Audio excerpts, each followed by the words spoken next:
Il est couramment enseigné à l'école que l'Empire romain d'Occident est tombé en 476 après Jésus-Christ, une idée qui, comme nous l'avons vu dans les vidéos précédentes, n'a pas beaucoup de sens. L'Empire romain d'Orient était encore très vital après 476 après Jésus-Christ, et dans cette vidéo, nous allons explorer les événements qui se sont déroulés environ 60 ans après la chute de l'Empire d'Occident. Lorsqu'un nouvel empereur Ambitieux est monté au pouvoir, qui voulait restaurer la gloire de Rome, et reprendre les provinces occidentales, perdues aux barbares avec l'aide de l'un des plus grands généraux de l'histoire de l'humanité. Ainsi, le moment était venu pour l'Empire romain de riposter.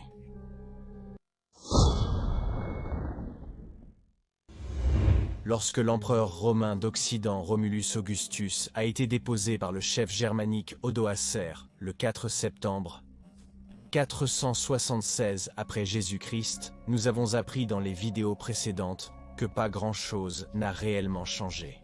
Dans la ville de Rome elle-même, cela a dû être un événement à peine perceptible, puisque les empereurs après Majorien et Anthemius n'avaient ni plus de véritable pouvoir. Les généraux barbares détenaient désormais le pouvoir à l'ouest. Un envoyé du Sénat de Rome a apporté les insignes impériaux occidentaux à Constantinople, déclarant qu'un empereur n'était plus nécessaire à l'ouest. Odoacer serait désormais le patricius de Rome et serait le représentant de l'empereur romain d'Orient à l'ouest. Donc, du point de vue de l'Empire romain d'Orient, tout ce qui s'était passé, c'est que l'Italie était devenue une province de l'Empire romain d'Orient, et que l'Empire avait été réunifié avec le pouvoir impérial désormais installé à Constantinople. Même les pièces de monnaie ont continué à être frappées en Italie, portant le visage de l'empereur romain d'Orient. Mais après quelques années, il est devenu de plus en plus clair pour l'empereur régnant de l'époque, Zénon, qu'Odoacre régnait en fait sur l'Italie comme un roi, agissant de plus en plus indépendamment de l'autorité impériale à l'Est.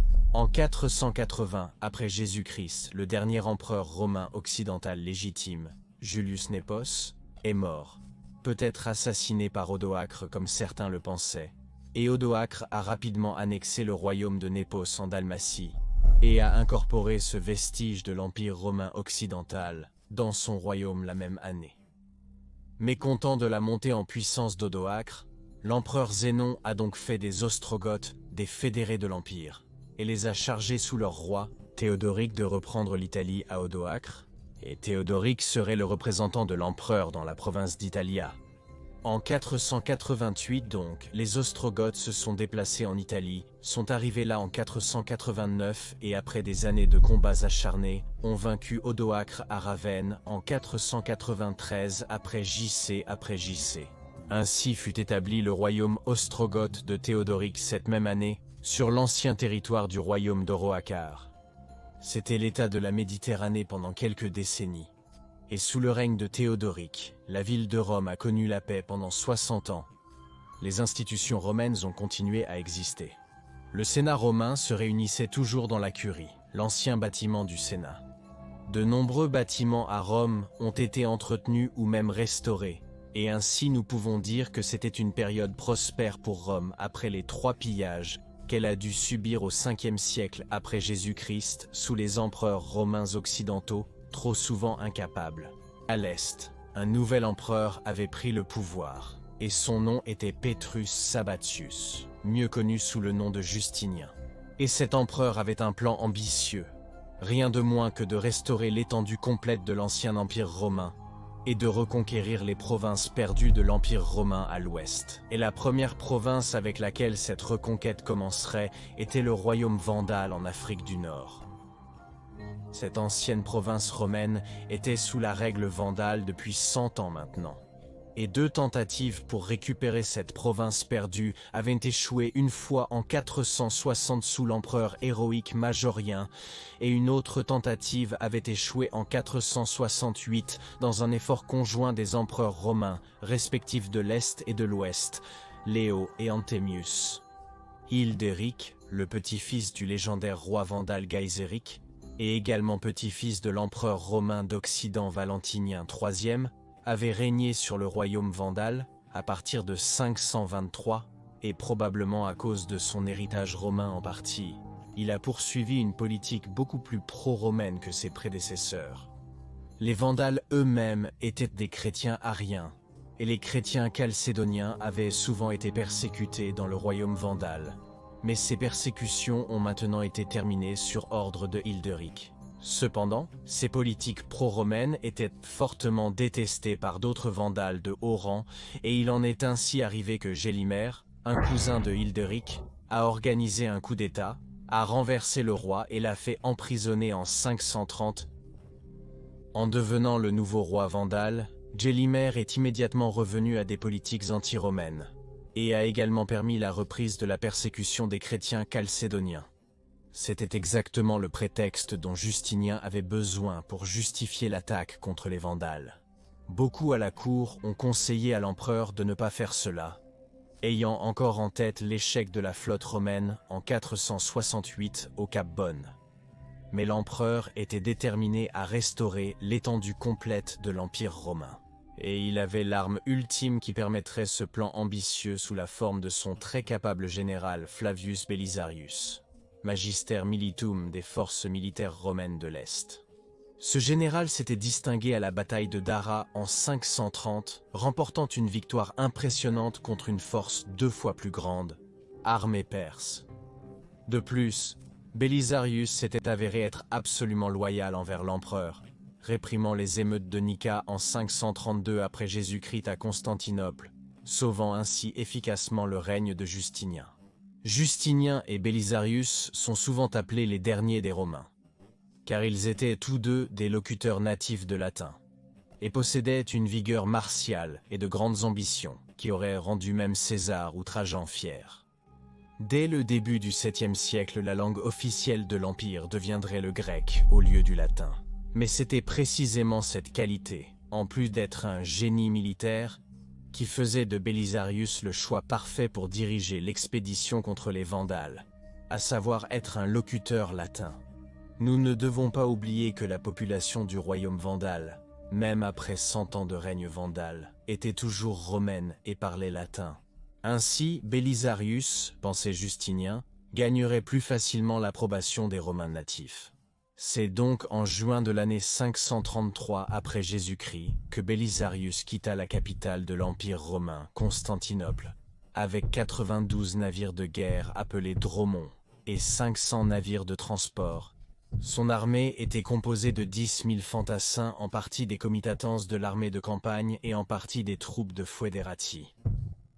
De plus, il a emmené avec lui 5000 unités de cavalerie, puis environ 1500 à 2000 de la garde d'élite de Belisarius les Bucellarii, puis 600 cavaliers uniques et 400 héros, nous donnant une force totale d'armée d'environ 17 à 29 km troupes.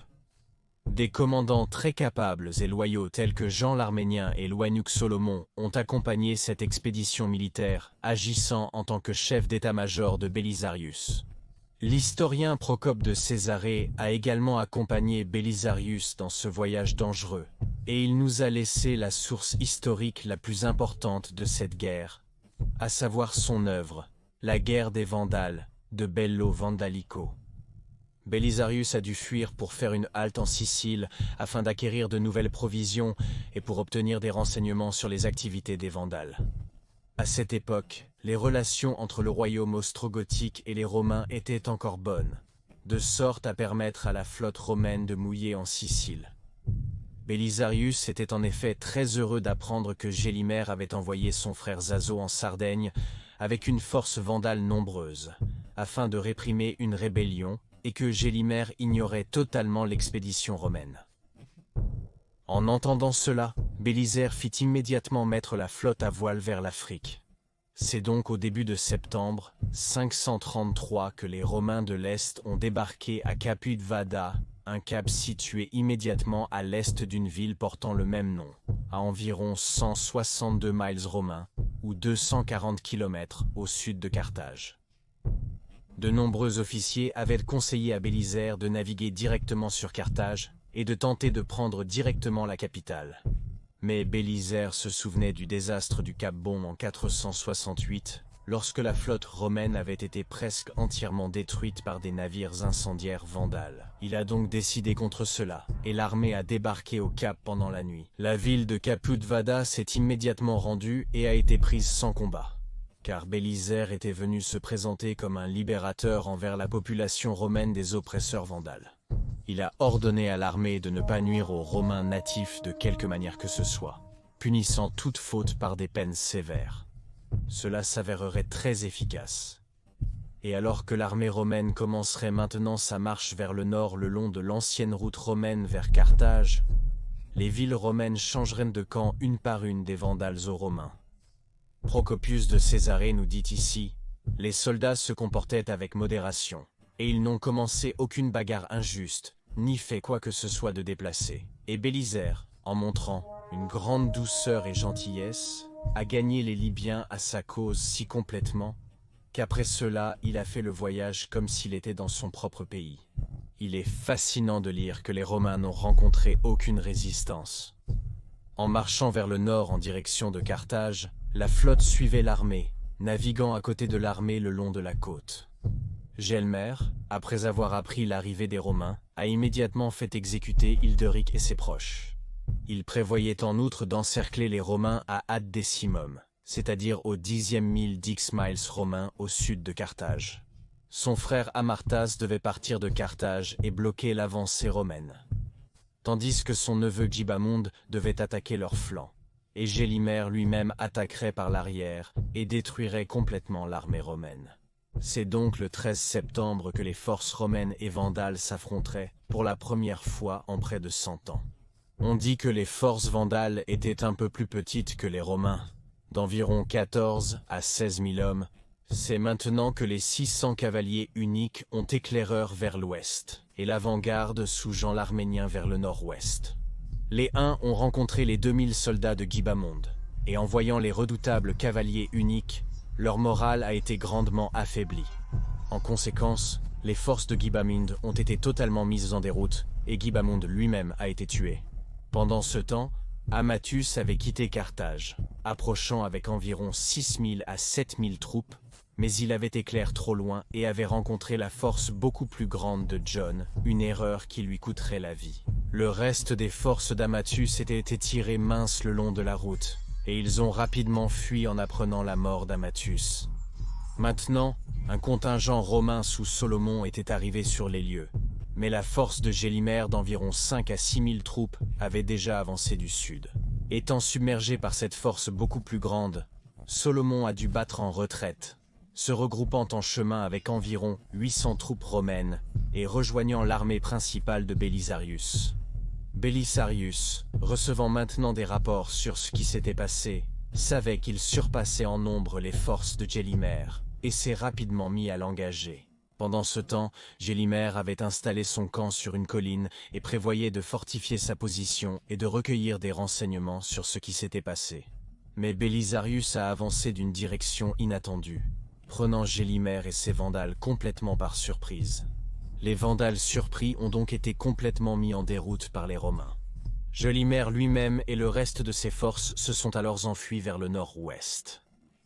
Ayant libéré la route vers Carthage, John attendait Belisarius. Carthage a ensuite été facilement prise, sans résistance, et la population encore majoritairement romaine a accueilli Belisarius, car ils étaient très impressionnés par la retenue que l'armée romaine avait montrée. Maintenant, la flotte avait également navigué autour du Cap Bonne et atteint Carthage. Belisarius lui-même s'installa dans le palais royal et se prépara à faire restaurer les murs de la ville, qui à cette époque était déjà en très mauvais état. Mais la guerre n'était pas encore terminée, même si la partie orientale du royaume vandale était retombée entre les mains des Romains.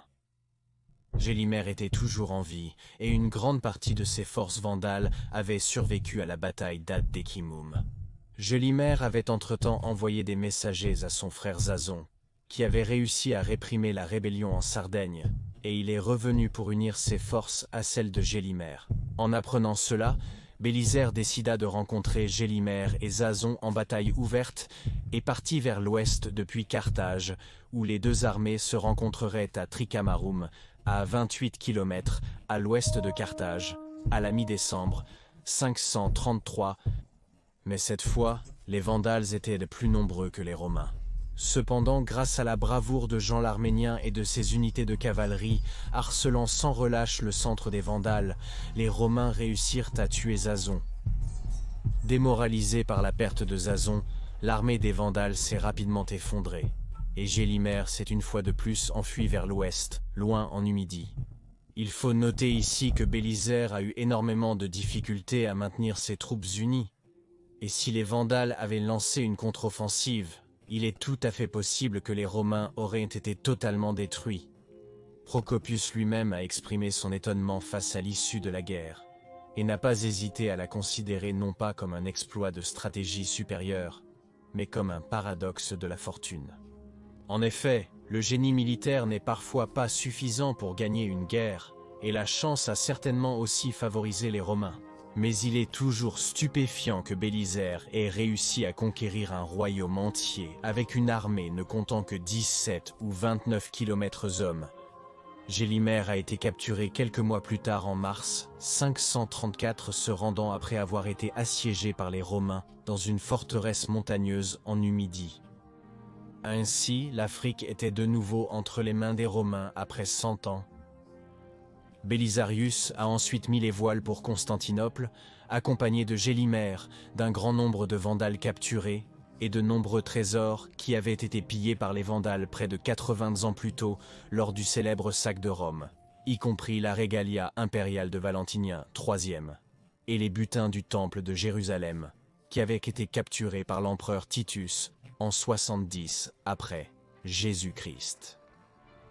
Élisarius est entré à Constantinople en héros et a reçu le premier triomphe romain jamais décerné dans cette nouvelle Rome, Nova Roma comme on l'appelait parfois aussi, en 534 après Jésus-Christ.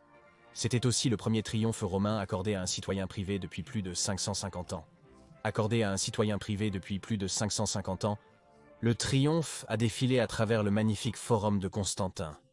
Puis, il est entré dans la Mésée, la principale route de Constantinople, où Belisarius serait porté comme un second Trajan sur un chariot le long de cette route splendide.